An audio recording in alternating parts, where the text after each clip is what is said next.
जुमा के दिन नए कपड़े, अच्छे लिबास, अतर, सुरमा, खुशबू लगाते हैं। लगाने के बाद और आपस में दोस्तियारी में इखलाक मोहब्बत की बातें भी करते हैं और रिश्तेदारियों की पहचान भी होती है और एक दूसरे के घर पे भी जाते हैं अच्छे नए कपड़े पहनकर, और अपने बच्चों के साथ ईदगाह भी जाते हैं, कब्रिस्तान जाते हैं, बड़ी बड़ी मस्जिदें भी जाते हैं। यानी इस तरह से नियत करते हैं आपका जुमा के दिन है। याद रखें, जुमा के दिन सबसे ज्यादा अगर अफजल फरमाया है तो जुमा के दिन जो हुजूर के बताए हुए पर अगर आप अमल करते हैं तो सबसे ज्यादा आपको सवाब मिलेगी।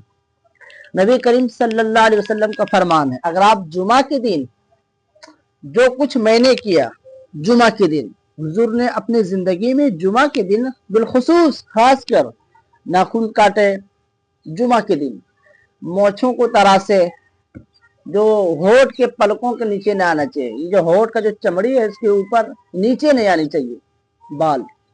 और उस जुमा के दिन आप खुशबू लगाए, और जब खुशबू लगाए तो याद रखें खुशबू लगाना हमारे हुजूर की सुन्नत है और नए कपड़ा पहनना हमारे हुजूर की सुन्नत है। जुमा के दिन बिलखुसूस आप गुस्ल करें। बहुत सारे ऐसे लोग हैं हमसे मसला मसल के बाद भी पूछते हैं कि हजरत कि जुमा के दिन क्या नहाना जरूरी है, फर्ज है या वाजिब क्या है।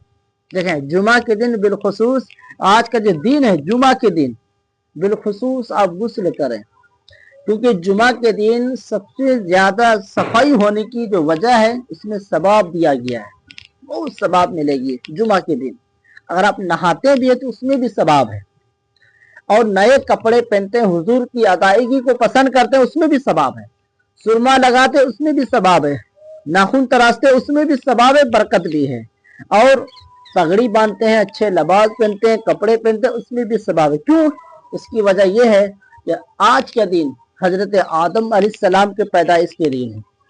जुमा जो हम मनाते हैं ये हजरत आदम अलैहिस्सलाम का हम ईद मनाते हैं।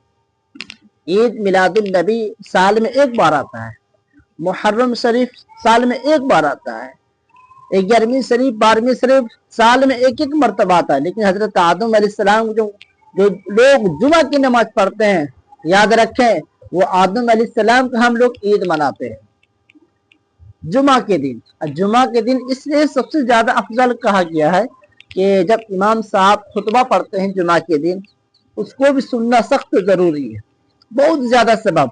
अब बहुत सारे ऐसे लोग हैं कि जुमा के दिन मस्जिद पहुंचते हैं और फटाफट वजू करते हैं, जमात में खड़े हो जाते हैं। बिल्कुल ऐसा ना करें।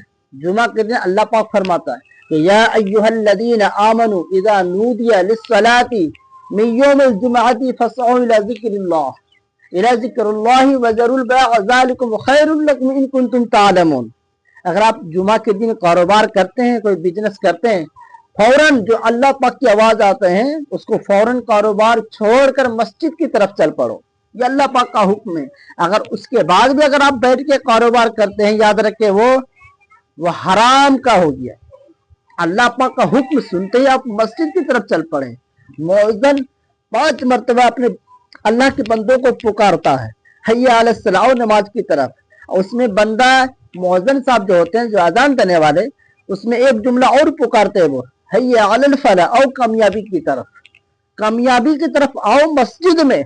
वहां आकर फिर झोली अपना फैलाओ, तब रिज्क का दरवाजा खुल जाएगा। रब से मांगो तो भीख मिलेगी, किसी और से हम किसी राह देख रहे हैं दुकान पर बैठ करके, रब से मांगे। इसलिए जुमा के दिन आप घर से पहले निकले, जब पहले निकलेंगे आपको पहले का सवाब अता किया जाएगा। ये नबी करीम सल्लल्लाहु अलैहि वसल्लम का फरमान है। आपने देखा होगा कि हुजूर नबी करीम सल्लल्लाहु अलैहि वसल्लम इमाम हुसैन को और इमाम हसन को दोनों को उंगली पकड़ करके ईदगाह घूम के जाते थे नमाज पढ़ाने के लिए। हुजूर का देखे पहले ही बयान खुतबा देने के लिए हुजूर जब तशरीफ ले जाते थे खुतबा जुमा के दिन या ईदगाह के दिन, तो हुजूर अपने इमाम हुसैन इमाम हसन को दोनों को पकड़ के पहले निकल जाते थे। इसलिए जुमा के दिन जो सबसे पहले इंसान आता है मस्जिद में, अल्लाह पाक उसको ज्यादा सवाब अता करता है। लेकिन आज माहौल ऐसा हो चुका है یہ فوراً چاہیے اس کو.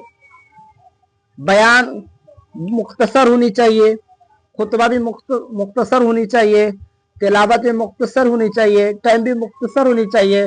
فوراً امام صاحب سلام کرے, فوراً ہم نکلنا چاہیے. اس طرح سے ماحول چلتا آ رہا ہے. جمعہ کے دن بالخصوص 14 رکعتیں نماز ہوتی ہے. اس میں 4 رکعت سنت ہوتی ہے. اگر آپ فجر کی نماز نہیں پڑھے ہیں تو فجر کی نماز پڑھیں. بغیر فجر کی نماز کے بنا جمعہ کی نماز نہیں ہوتی ہے. اگر آپ فجر میں نہیں گئے نماز پڑھنے, نہیں پڑھے ہیں, تو فوراً فجر کی نماز پہلے پڑھے. اس کے بعد آپ جمعہ کے جو 4 سنت وہ ادا کریں. پھر خطبہ سنیں, بیان سنیں. بیان سننے کے بعد جب 2 رکعت فرض واجب جب پوری ہو جاتی ہے, اس کے بعد آپ جو سنت ہے 4 سنت, 2 سنت, 2 نفل, 14 رکعت, اللہ پاک ہم سب کو جمعہ کے دن آنے کی کوشش عطا فرمائے.